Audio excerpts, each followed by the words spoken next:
नमस्कार. वैद्यकीय जनजागृती मंचाच्या फेसबुक लाईव्हमध्ये आपल्या सर्वांचं पुन्हा एकदा स्वागत. आज आपण एका महत्त्वाच्या विषयावर बोलणार आहोत आणि तो म्हणजे आज सगळे पालक आणि सगळे बालक जे एक्सपिरियन्स करत आहेत तो म्हणजे एक तर व्हायरल फीवर आणि दुसरं म्हणजे उन्हामुळे होणारा ताप, आपण ज्याला उन्हाचा ताप म्हणतो किंवा आपण ज्याला हायपरपायरेक्झिया म्हणतो. तर सर्वात पहिले आपण व्हायरल फीवरबद्दल बोलूया. सध्या जे व्हायरल फीवरची साथ सगळीकडे सुरू आहे, सगळे मुलं आजारी आहेत, तो एक प्रकारचा व्हायरल इन्फेक्शन आहे. आपल्या सर्वांना माहीत आहे की जेव्हा ऋतू बदलतात तेव्हा सहसा व्हायरल इन्फेक्शन होतात, फ्लूची साथ येते, आपण त्यासाठी डॉक्टरांकडे जातो. पण हा जो फ्लू आहे हा दरवर्षी या पिरियडमध्ये येतो, पण यावर्षीचा जो फ्लू आहे तो थोडासा वेगळा आहे. या फ्लूमध्ये खूप जास्त ताप येतो, 4-4, 5-5 दिवस बालकांचा तापच उतरत नाही. त्या तापासोबत कधी कधी उलटी असते, अगवण असते, सोबत सर्दी खोकला असतो, कुणाला लूज मोशन होतात, कुणाला खूप जास्त अंगपाय दुखून येतं. म्हणजे शाळेत मुलं जातात आणि इतका ताप चढतो की त्याला उचलून घरी आणावं लागतं. आणि अशा प्रकारचा जो ताप मागच्या काही दिवसापासून आपल्याला दिसतोय हा फॅमिलीमध्ये आईवडिलांना असतो, आजी आजोबाला असतो, सोबत लहान मुलांना असतो. एकाच वेळी खूप जास्त लोक घरचं घर आजारी पडलेलं असतं किंवा एकदम चांगला असलेला मुलगा शाळेत जातो आणि शाळेतनं ताप घेऊन येतो. असा प्रकारचा सिनारिओ मागच्या काही दिवसापासून आपण बघतोय आणि तो म्हणजे फ्लू आहे. पण यावर्षीचा फ्लू थोडा वेगळा आहे. यावर्षी आपण जे सध्या ऐकतोय की H3N2 नावाचा जो आपण फ्लूचा, नॉर्मली आपल्याकडे H1N1 हा फ्लूचा व्हायरस असतो, पण यावेळी थोडा वेगळ्या प्रकारचा व्हायरस आहे, त्यामुळे थोडेसे वेगळ्या प्रकारचे सिम्पटम्स आपल्याला दिसत आहेत. पण घाबरायची आवश्यकता नाही. हा ताप 4 ते 5 दिवस राहतो, कधी कधी 6-6 दिवस सुद्धा राहतो आणि तो निघून जातो. परंतु हा कुठलाच ताप तुम्ही अंगावर काढू नका, ताबडतोब आपल्या डॉक्टरांचा सल्ला घ्या. डॉक्टर तुम्हाला योग्य मार्गदर्शन करतील. ताप उतरवण्यासाठी तरी घरी तुम्ही साधा पॅरासिटामॉलचं औषध किंवा ॲब्युजेसिक प्लस जे मिळतं किंवा मेप्टाल जे काही तुमच्याकडे असेल आपल्या डॉक्टरांच्या विचारून तुम्ही घेऊ शकता. ताप उतरवण्यासाठी थोड्याशा कोमट पाण्याच्या पट्ट्या अंगावर ठेवणे, डोकं पुसून काढणे, पूर्ण शरीर पुसून काढणे, या गोष्टी करू शकता. सोबतच जो काही औषधोपचार डॉक्टर देतात त्यासोबतच लहान मुलांना भरपूर पाणी पाजलं पाहिजे, कारण त्या पिरियडमध्ये त्यांचं खाणी कमी होऊन जातं. त्यामुळे भरपूर ज्यूस, ताजे पदार्थ, जेवढं ORSचं लिक्विड, घरी बनवलेले वरणाचं पाणी म्हणा किंवा जे काही जास्तीत जास्त लिक्विड, सरबत हे आपण जर दिलं तर त्यांच्या शरीरातलं हायड्रेशन मेंटेन राहील. अन्यथा जर काही घेतलं नाही तर मुलं थोडे सुस्त होतात, अंगापायामध्ये अकड येते, हातपाय दुखायला लागतात. त्यामुळे ही काळजी घ्यायची आहे. बरेचदा विषय हा बोलला जातो की अँटीबायोटिक्स द्यायचे की नाही, तर मला असं वाटतं हा विषय तुम्ही डॉक्टरांना सोडून द्या. सध्या व्हायरल इन्फेक्शन आहे, त्यामुळे अँटीबायोटिकची आवश्यकता सहसा लहान मुलांना नसते, कारण ते व्हायरल इन्फेक्शन आहे. त्याला अँटीबायोटिक विशेष काहीच काम करणार नाही. त्यामुळे कुठलंही औषध घेताना तुम्ही डॉक्टरांना विचारून घ्या. कुठलेही अँटीबायोटिक आपल्या मनाने घेऊ नका. डॉक्टरसुद्धा ज्या अँटीबायोटिकची आवश्यकता असतील तेच तुम्हाला, जर काही बाळाला इन्फेक्शन असेल तर देतील. तर अँटीबायोटिक व्हायरलमध्ये काम नाही, पण कधी कधी द्यावे लागतात, कारण कधी कधी त्याच्यावरती सेकंडरी बॅक्टेरियल इन्फेक्शन पकडतं. म्हणजे आज मला जर व्हायरल फीवर आहे, माझी प्रतिकारशक्ती कमी होईल, मग अशावेळी मला जर दुसरं काही इन्फेक्शन पकडलं तर त्यावेळी नक्कीच आपल्याला अँटीबायोटिक घ्यावे लागतील. परंतु ते अँटीबायोटिक आपल्याला डॉक्टरांच्या सल्ल्याने घ्यायचे आहे. कुठलेही अँटीबायोटिक किंवा कुठलाही औषधोपचार स्वतःच्या मनाने करू नका. कुठलाही आजार स्वतःवर काढू नका. हा जो व्हायरल सध्या H3N2 सुरू आहे याच्यामध्ये काही पेशंट सिरियस होत नाही आहे, पण काही पेशंटला मात्र नक्कीच प्रॉब्लेम येऊ शकतो. खूप जास्त ताप चढला, ज्यांना तापामध्ये फिट यायची भीती असते त्या मुलांना ताप येऊ शकतो. कधी कधी हा H3N2 तुमच्या फुफ्फुसामध्ये घुसून त्याचा निमोनियासुद्धा होऊ शकतो. कधी कधी वॉमिटिंग, लूज मोशन होऊन मुलं आजारी होऊन सुस्त पडू शकतात किंवा डिहायड्रेशन होऊ शकतात. तर या गोष्टी आपण डॉक्टरांचा योग्य सल्ला जर घेतला आणि वेळोवेळी सांगितलेले उपचार जर व्यवस्थित घेतले तर मला वाटते नक्कीच आपण या H3N2 पासून स्वतःचा आणि बाकीच्यांचा सुद्धा त्याच्यापासून दूर ठेवू शकतो. आणि सर्वात महत्त्वाचं म्हणजे जसं आपण कोविडमध्ये ज्या गाईडलाईन्स पाळल्या त्या गाईडलाईन्स H3N2 मध्ये सेम टू सेम तशा तुम्हाला त्या पाळायच्या आहेत. त्यासाठी तुम्हाला मास्क लावायचा आहे, आजारी मुलांना शाळेत पाठवायचं नाही आहे. जर कोणी आजारी असेल तर त्याची विशेष त्याला थोडंसं एका रूममध्ये सेपरेट करून द्या. ॲटलिस्ट आपल्या सर्वांना मास्क घालणं शक्य नसेल तर जो आजारी आहे त्याला कृपा करून मास्क घाला आणि बाकीच्यांनी घातलं तर अधिक चांगला, कारण हा तुमचं जे एअरबॉर्न इन्फेक्शन आहे. म्हणजे तुम्हाला हे तुम्ही जेव्हा रुग्णाच्या शिंकण्यातनं, खोकल्यातनं, जे आपण जे कोविडमध्ये बघितलं त्यामधनं याचा आजार प्रसारित होतो.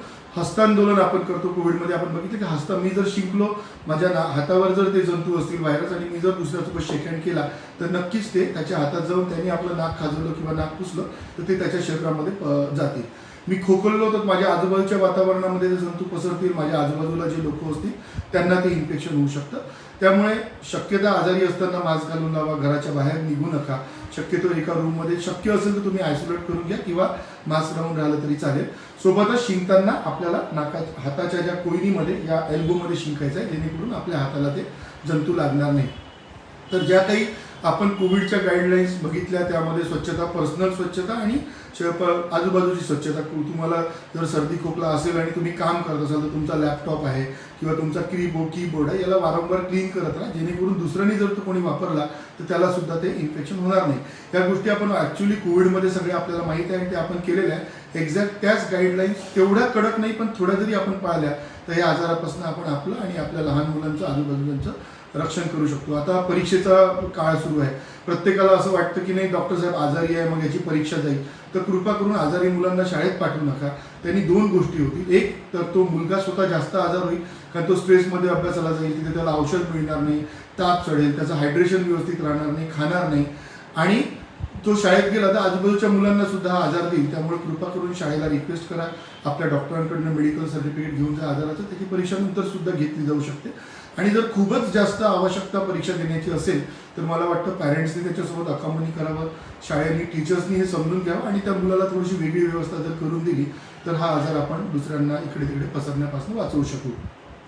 तर हे झालं व्हायरल फीवर आणि H3N2 बद्दल. हीच काळजी मोठ्या माणसांनी सुद्धा घ्यायची आहे, कारण मोठ्या माणसांमध्ये सुद्धा खूप जास्त ताप, अंगपाय अकडणे, एकदम थकवा जाणवणे, पाय दुखायला लागणे, हे सुद्धा आपल्याला आजार मोठ्या माणसांमध्ये सुद्धा दिसत आहेत. आणि त्यांच्यामध्ये सुद्धा कधी कधी 4-4, 5-5 दिवस हा ताप घेतोय. बऱ्याचशा चाचण्या डॉक्टर करून घेतात, त्याच्यामध्ये सहसा काहीच आढळत नाही. थोडेसे काउंट्स कमी झालेले असतात, थोड्या प्लेटलेट्स कमी झालेले असतात आणि थोडंसं CRP वाढलेलं असतं. तर आपल्याला वाटतं की ते बॅक्टेरियल इन्फेक्शन असेल. ते बॅक्टेरियल इन्फेक्शन नाहीच असं मी म्हणणार नाही, पण असे लक्षणं किंवा अशा ब्लड टेस्ट आपल्याला व्हायरल फीवरमध्ये सुद्धा अशा प्रकारचे रिझल्ट मिळू शकतात. त्यामुळे जे काही आपले डॉक्टर्स आहेत त्यांनी सुद्धा या तपासण्या करून घेतल्या पाहिजे. त्याच्यामध्ये CRP जर खूप वाढलेलं असेल तर ते बॅक्टेरियल इन्फेक्शन राहू शकतं, परंतु थोडेसे टोटल काउंट कमी झालेले आहेत आणि प्लेटलेट्स कमी आहेत, परंतु CRP थोडंसं बॉर्डरलाईन वाढलेलं आहे, तर नक्कीच तो व्हायरल किंवा H3N2 राहू शकतो. त्यासाठी RT-PCR नावाच्या ज्या काही आपण टेस्ट करतो त्या आहेत, परंतु त्या टेस्ट करण्याची काहीच आवश्यकता नाही, कारण हा सेल्फ लिमिटिंग डिसीज आहे आणि आपण जर व्यवस्थित काळजी घेतली आणि आराम जर केला तर या आजारापासून आपण नक्कीच स्वतः आपण चांगल्या रीतीने दुरुस्त होऊ शकतो. तर सगळ्यात महत्त्वाचं म्हणजे कुठलाही आजार घरी काढू नका, डॉक्टरांचा सल्ला घ्या, व्यवस्थित औषधोपचार घ्या, आराम घरी करा आणि महत्त्वाचं म्हणजे तुमचं खाणं पिणं हे चांगलं ठेवा. बाहेरच्या वस्तू खाऊ नका, कारण त्यांनी सुद्धा तुमच्या शरीरातली प्रतिकारशक्ती कमी होऊन मसालेदार तजेलदार पदार्थ खाऊ नका. हा आजारी असताना साधं आपलं घरचं जेवण आणि भरपूर पाणी आणि ज्यूस घ्यायचं. आता हे व्हायरल तर थोडंसं कमी होत आहे, H3N2 काही प्रमाणात कमी व्हायला लागलं असं OPD जाणवत आहे, परंतु आता नव्याने जे डोकं काढताय जो नेहमी निघतो उन्हाळ्यामध्ये उन्हाचा ताप, एकाएकी ताप येणे, ज्याला आपण हायपरपायरेक्झिया म्हणतो किंवा उष्माघात म्हणतो. त्यामध्ये खूप जास्त ताप येणे, उलट्या होणे, आगमन लागणे, एकदम एकाएकी पोट दुखून येणे, एकदम खूप अशक्तपणा वाटणे, ग्लानी येऊन पडून जाणे, अशासारखी लक्षणं या उन्हाच्या तापामध्ये दिसतात.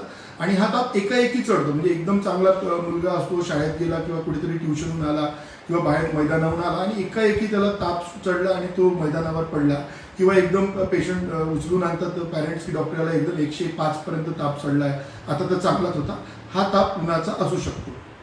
तर हा उन्हाचा ताप आहे की हा व्हायरल किंवा इन्फेक्शनचा ताप आहे, कसं ओळखावं? तर उन्हाळ्यात तुम्ही जेव्हा बघता बरेचदा येतं की सर याला डॉक्टरला ताप खूप आहे पण याची तळहात तळपाय थंड आहे, डोकं गरम आहे, मान थोडीशी जास्त गरम आहे पण तळहात तळपाय थंड आहे. तर ज्यावेळेस तुमचे तळहात किंवा तळपाय थंड असतात पण पूर्ण शरीर तापलेलं असतं, तो इन्फेक्शनचा ताप आहे, तो सहसा उन्हाचा ताप नसतो. उन्हाच्या तापामध्ये पूर्णच्या पूर्ण शरीर गरम होतं, म्हणजे तुमचे हातपाय एकदम कडक गरम व्हायला लागतात, शरीर पण तापायला लागतं, जीभ तुमची कोरडी पडायला लागते, युरिन कमी व्हायला लागते किंवा युरिन जी होते ती खूप जास्त पिवळ्या प्रमाणात होते किंवा अत्यंत तिला वास यायला लागतो. हा उन्हाचा ताप झाला. आणि जेव्हा तुमचा व्हायरल किंवा इन्फेक्शनचा ताप येतो त्याच्यामध्ये ताप असतो, रुग्णाला थोडीशी ग्लानी येते, पण तेवढा रुग्ण सुस्त नसतो जितका तुमच्या हायपरपायरेक्झिया किंवा उष्माघातामध्ये असतो. सहसा हा जो इन्फेक्शनचा ताप असतो त्याच्यामध्ये युरिन आउटपुट किंवा लघवी वगैरे व्यवस्थित होत असते, परंतु जेव्हा उन्हाचा ताप येतो एकदम शरीरातलं उष्णता वाढल्यामुळे तुमची लघवी एकदम कमी होऊन जाते. त्यानंतर जर तुम्हाला बघायचं असलं तर तुम्ही जर रुग्णाच्या तोंडामध्ये बोट टाकलं आणि ते जर आतल्या शरीराचं टेम्परेचर बाहेर घेतलं, ते जर जास्त गरम असेल आतल्या तोंडातल्या टेम्परेचरपेक्षा, तर तो उष्माघाताचा उन्हामुळे आलेला ताप आहे. परंतु जेव्हा इन्फेक्शनचा ताप असतो तेव्हा तोंडातलं टेम्परेचर हे बाहेरच्या टेम्परेचरपेक्षा जास्त असतं. म्हणजे जिभेला जर तुम्ही किंवा ओठात जर बोट टाकलं ते जर जास्त गरम असेल बाहेरच्या टेम्परेचरपेक्षा, तर तो इन्फेक्शनचा ताप आहे.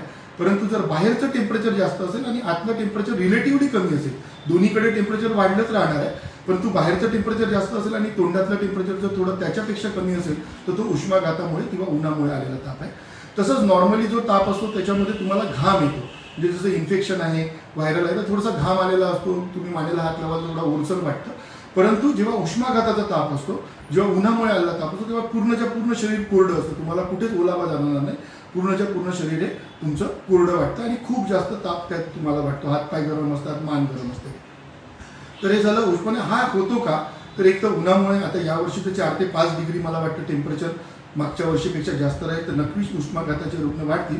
या पिरियडमध्ये आपण पाणी कमी पितो किंवा तहान लागली तेव्हा सुद्धा पाणी पित नाही, तहान लागल्याशिवाय पाणी पित नाही, लघवीवर आपण लक्ष ठेवत नाही, बरेचदा बाहेर निघतो, एकाएकी टेम्परेचर वाढून जातं. तर अशा वेळी आपण काय करायला पाहिजे हे आपण जाणून घेऊया. तर उन्हाचा जो कहर असतो तो सहसा 12 ते 4च्या दरम्यान जास्त असतो आणि त्यातल्या त्या 2 ते 4च्या मध्ये उन्हाचा कहर खूप जास्त असतो. तर शक्यतोवर 12 ते 4च्या मध्ये आपण बाहेर जाणं टाळावं. खूपच आवश्यकता असेल तर तुम्ही छत्री घेऊन किंवा कानाला पांढरी टोपी घालून आपण जाऊ शकता, पण या पिरियडमध्ये शक्यतोवर आपण बाहेर जायला नको. जे काही कामं करायची असतील बाहेरचे ते या आधी करून घ्या, 12 ते 4च्या मध्ये जाऊ नका. बाहेरचे जे कामं आहेत, जसं कधी मजुरीचे कामं आहेत किंवा उन्हामध्ये ज्याच्यामध्ये थकवा येतो, असे कामं कृपा करून बाहेर 12 ते 4च्या दरम्यान करू नका. ज्या गृहिणी आहेत, ज्या स्वयंपाक करतात, त्यांनी कृपया 2 ते 4च्या मध्ये, जेव्हा आपण गॅसजवळ जाऊन काम करतो तिथे ऑलरेडी उष्णता असते आणि त्या बाहेरचं टेम्परेचर जास्त असतं, पुन्हा त्या गॅसचं टेम्परेचरमुळे अजून तिथलं टेम्परेचर वाढू शकतं. त्यामुळे 2 ते 4च्या मध्ये स्वयंपाक किंवा गॅसजवळचे कामं करणं टाळावे.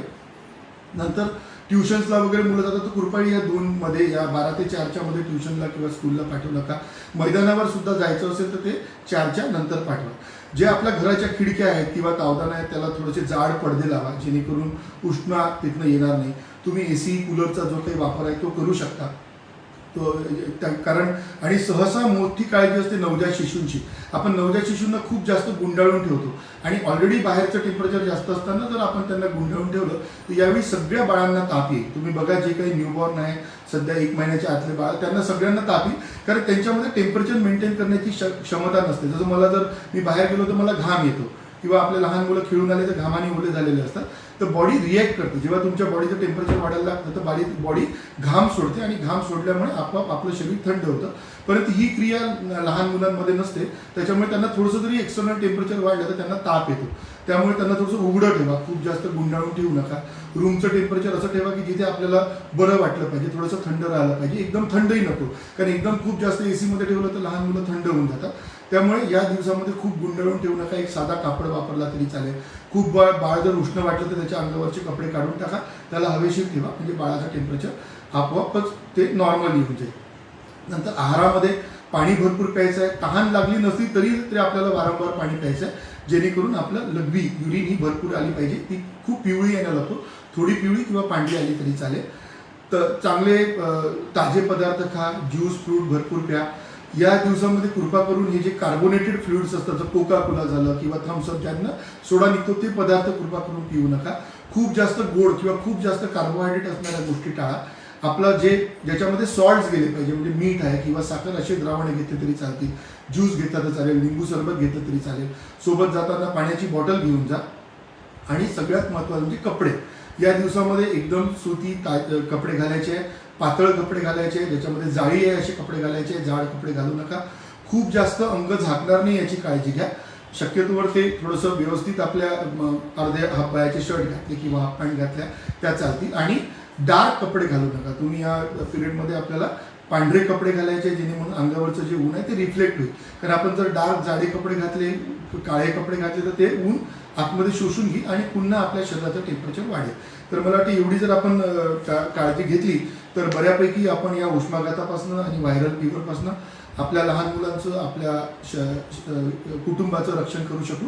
आणि कुठलाही जर असं तुम्हाला आढळलं की त्याला हायपरपायरेक्झिया झाला आहे किंवा खूप ताप चढला आहे, पूर्ण शरीर गरम आहे, ताबडतोब त्याला पुसून काढा. त्याचं अंग डोक्यापासून खालपर्यंत धुवा. कारण हा जो ताप आहे हा सहसा पॅरासिटामॉलने किंवा कुठल्या तापाच्या औषधाने उतरत नाही. त्यासाठी तुम्हाला त्याला अंग पुसूनच काढावं लागतं. आणि ताबडतोब रुग्ण जर शुद्धीवर असेल तर त्याला भरपूर ORSचं पाणी किंवा निंबू सरबत किंवा असं द्रावण, त्याच्यामध्ये इलेक्ट्रोलाइट्स आणि ग्लुकोज सगळं आहे आणि पाणी भरपूर, हे प्यायला द्या. उन्हामध्ये जाताना कृपा करून मी सांगितलं की 2 ते 4च्या मध्ये बाहेर निघू नका, पण तुम्ही अनवाणी पायाने सुद्धा बाहेर जाऊ नका, कारण ती जी बाहेरची हीट आहे ती तुमच्या शरीरामध्ये जाऊ शकते. तर मला वाटलं ह्या जर सगळ्या आपण काळजी घेतल्या तर आपण सगळ्यांचंच रक्षण करू शकू. बरेचदा काही काही गोष्टी अशा लक्षात येतात की आपण बरेचदा लहान मुलांना एखाद्या दुकानातून काम करून यायचं असतं, मुलांना म्हणतो तू गाडीमध्ये बस, मी पटकन आलो. कृपा करून मुलांना अनअटेंडेड गाडीमध्ये सोडू नका, कारण या दिवसात गाडीचे काचं बंद असतात, आपण गाडी बंद करून जातो लहान मुलं असल्यामुळे, आणि गाडीचं टेम्परेचर उन्हामुळे खूप जास्त वाढतं. आणि अशा वेळी गाडीमध्ये असलेले लहान मुलं आहे किंवा आपण आपले काही पाळीव प्राणी गाडीमध्ये सोडत असतो, त्यांचं ताप वाढून त्यांना सुद्धा त्या ठिकाणी सफोकेशन होऊन ते बेहोश व्हायची भीती असू शकते. तर एवढ्या जर सगळ्या काळजी घेतल्या, मद्यपान टाळा, खूप गरम पदार्थ, चहा कॉफी उन्हाळ्याच्या दिवसामध्ये घेऊ नका, खूप जास्त साखर असलेली आणि कार्बोनेटेड पदार्थ जर टाळले तर आपण बऱ्यापैकी आपल्या सर्वांचं या जे जीवघेणे आजार ज्याला म्हणता येईल, कारण यामध्ये कधी कधी जीवघेणं सुद्धा हे आजार टळू होऊ शकतात जर आपण योग्य काळजी घेतली नाही. तर मला वाटतं आपण सगळ्यांची काळजी घेऊ आणि ही माहिती जास्तीत जास्त लोकांपर्यंत पोहोचवण्याचा प्रयत्न करा, कारण येता काळ अजून जास्त उष्म राहील. हे जे व्हिडिओ आम्ही फेसबुक लाईव्हच्या माध्यमातून वैद्यकीय जनजागृती मंचाच्या माध्यमातून घेतोय, हे व्हिडिओ सचिन पावडे या यूट्यूब चॅनलवर सुद्धा नेहमी अवेलेबल आहे. तर आपण जर कुठे फेसबुकपर्यंत पोहोचणं शक्य नसेल तर हे व्हिडिओ आपण तिथे जाऊन पाहून आपल्या आप्तजनांना सुद्धा हे शेअर करू शकता. सोबतच असे जर कुठले व्हिडिओ आपल्याला कुठल्या विषयावरती माहिती पाहिजे असेल, आपल्याला त्याचं मार्गदर्शन हवं असेल, तर आम्ही ते नक्कीच तज्ज्ञांमार्फत आपल्यापर्यंत पोहोचवण्याचा प्रयत्न करू शकू. तर बघत राहा Facebook live, Vijayan Facebook live, आणि आपली आणि आपल्या सर्वांची काळजी घ्या आणि या आजारांपासून आपलं कुटुंब, आपले लहान मुलं आणि आपला समाज कसा सुरक्षित आपण ठेवू शकू याची काळजी आपण घेऊया. धन्यवाद.